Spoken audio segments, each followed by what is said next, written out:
Ok, start. Ok, coucou. Aujourd'hui, nous allons faire beignet haricots avec de la bouillie. Donc, pour commencer, nous avons besoin de la farine, type 405. Ensuite, du sucre en poudre, du sel, de la levure boulangère. Et voici les haricots que nous allons sauter plus tard. Pour la bouillie, je vous montrerai plus tard. Donc, pour commencer, je vais mettre... on a besoin de l'eau tiède pour faire dissoudre la levure à l'intérieur. Je viens de chauffer l'eau, donc je vais mettre un peu d'eau chaude. Et pour ajuster la température, je vais compléter avec de l'eau froide. Donc, l'eau ne doit pas être très chaude parce que si l'eau est très chaude, la levure ne va pas être activée. La levure va être détruite avant l'utilisation. Donc, l'eau doit être juste tiède. On dit tiède, c'est température ambiante, déjà 38 degrés comme ça, 37, 38. Ok, là, je crois que j'ai la température parfaite pour l'eau. Et je vais y mettre ma levure boulangère. Je fais dissoudre ça dans l'eau. Pour savoir si la température de l'eau est bonne, quand vous allez mettre la levure, quand vous allez tourner, la levure va dissoudre une fois. Donc si la levure traîne avant de dissoudre, ça veut dire que la température de l'eau est un peu faible. Donc, mais ça prend du temps, mais pour finir, la levure va finir par être activée.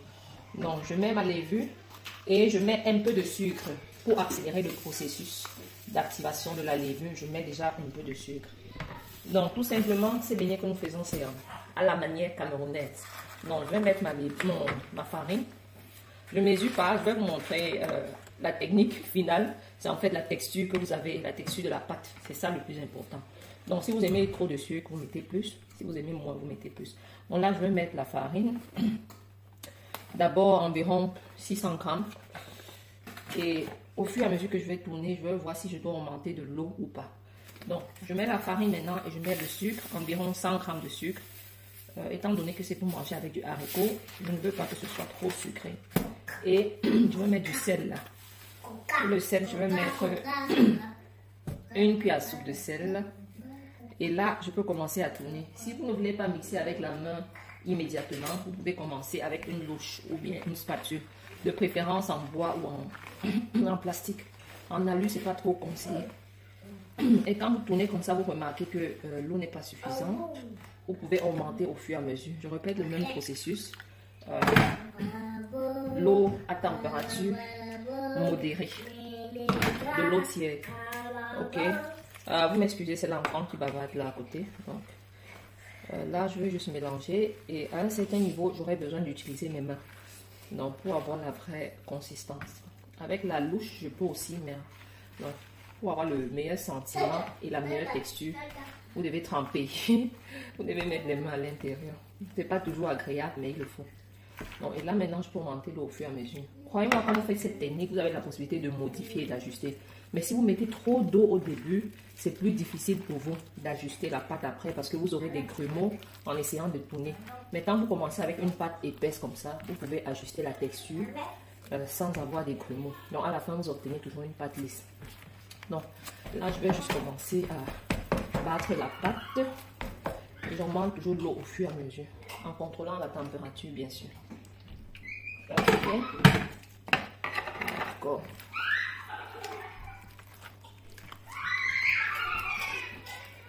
Désolée une fois de plus. Ce sont les enfants qui bavardent là, en background. Bon, mais c'est pas grave. Le plus important, c'est... Là, vous remarquez que la pâte devient moins épaisse et plus légère. À cet instant-ci, je peux nettoyer la louche et continuer avec les mains. Donc là, je mets toujours un peu d'eau. Et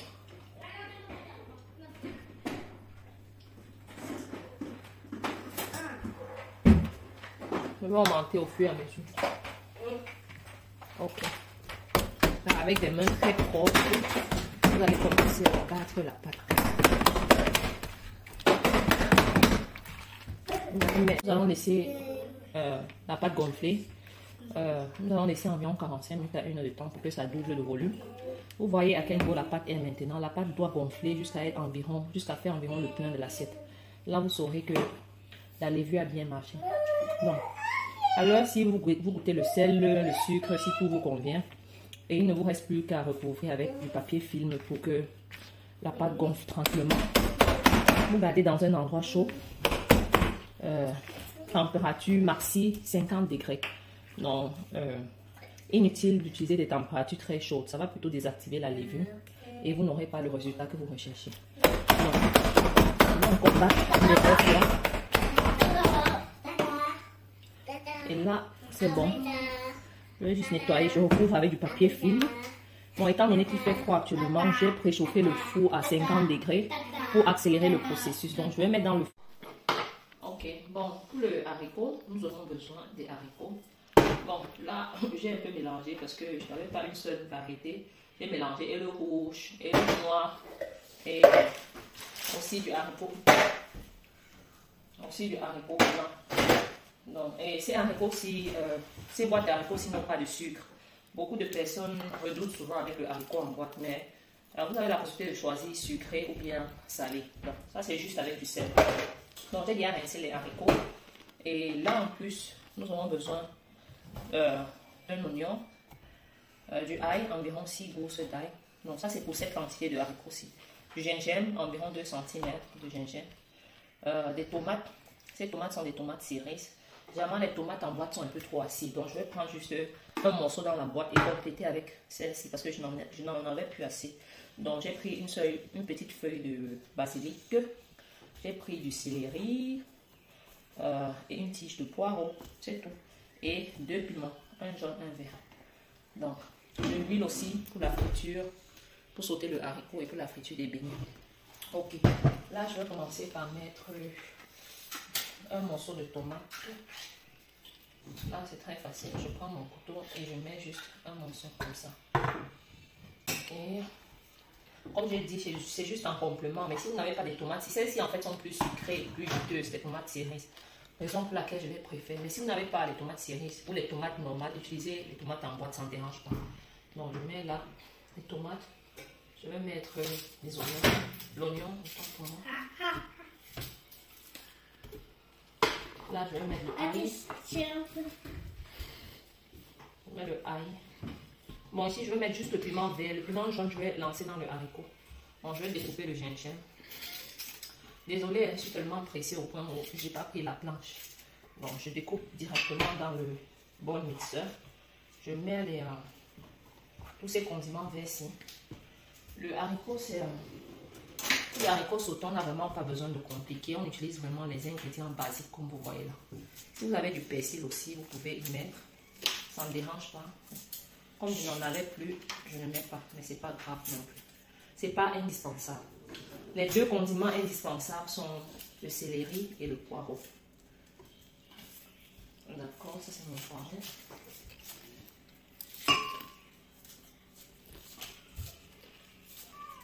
Bon. Là, j'ai fini de mettre les condiments. Je vais juste écraser. Bon, je peux augmenter aussi mon oignon aussi. Voilà. Et là, je vais écraser. Je mets juste un peu d'eau. Pas plus. Ok. Je vais écraser les condiments. Ok. Je ne vais pas avoir trop de vidéos à coller, mais je pas le choix.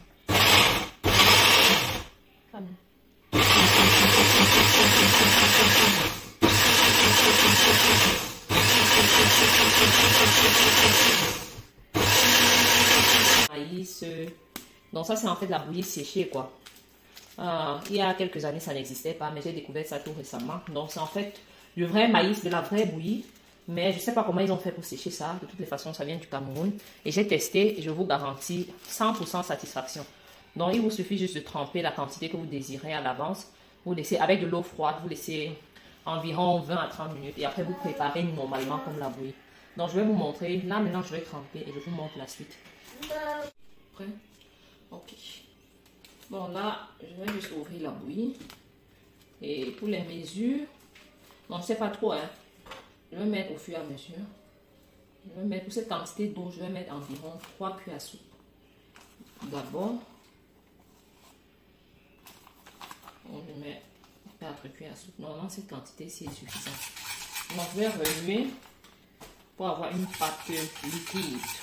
Pas épaisse, juste liquide. Là, c'est pour tremper la bouillie et réveiller, on va dire réveiller l'arrière-goût fermenté de la bouillie. Parce qu'en fait, c'est la vraie bouillie. La bouillie, en fait, c'est du maïs fermenté, nous le savons. Et généralement, nous utilisons ici, tremper le maïs avant d'écraser ici est compliqué. Donc, ça qu'on a toujours recours à des solutions. Oh, je vous assure, il faut tester cette bouillie-ci. Vous serez vraiment à 100% satisfait. Moi, quand je le fais, je mets un peu de jus de citron. C'est juste parfait. Si vous avez la citronnelle, vous mettez. Bien, si vous aimez d'autres saveurs comme ananas, vanille, vous mettez aussi. Mais sinon, c'est top. Pas de différence entre ça et la bouillie et le maïs fermenté, le maïs qui a été fraîchement fermenté. Donc là, je vais laisser reposer, comme je dit, environ 20 à 30 minutes. Et je vais vous montrer la préparation. Bon, ça c'est aussi facultatif. Mes écrevisses moulues, je vais juste mettre, ça c'est pour parfumer. Hein. Si vous préférez la feuille de laurier ou bien le thym, vous pouvez mettre, ça dépend de vous. Moi, je préfère avec les crevettes. Donc là, je vais mettre les oignons.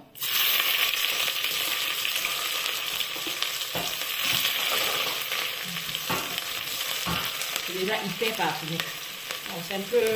Certaines personnes préfèrent aussi avec de la viande hachée ou du poisson, de la viande, ça dépend de vous. Donc là, je mets juste les crevettes. Ok. Et une fois les crevettes dorées, je vais mettre tout simplement mes condiments. Condiments déjà écrasés. Je vais lancer mon piment directement dans l'huile. Toujours pour avoir ce goût parfumé, pimenté. Donc, là, les oignons sont presque dorés.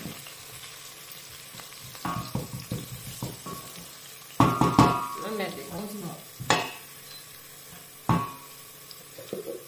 On n'aura pas besoin de tout ça.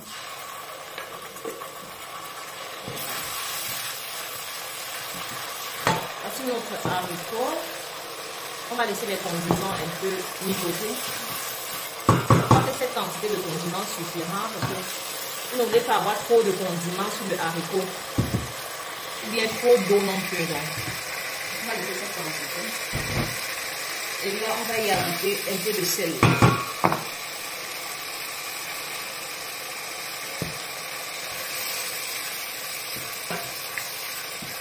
Vous pouvez goûter et après quelques instants, vous mettez le haricot. Là, je vais recouvrir.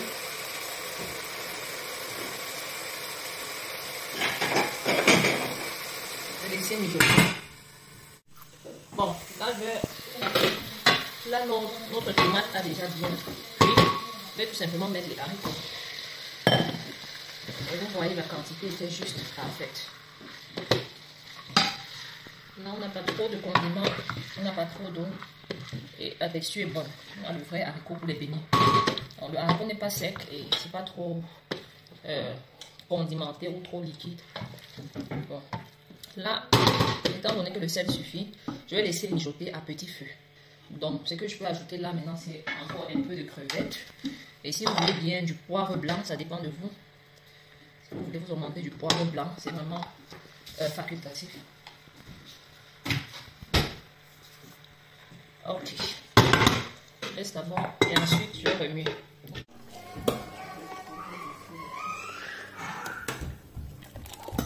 Tu vas manger les beignets.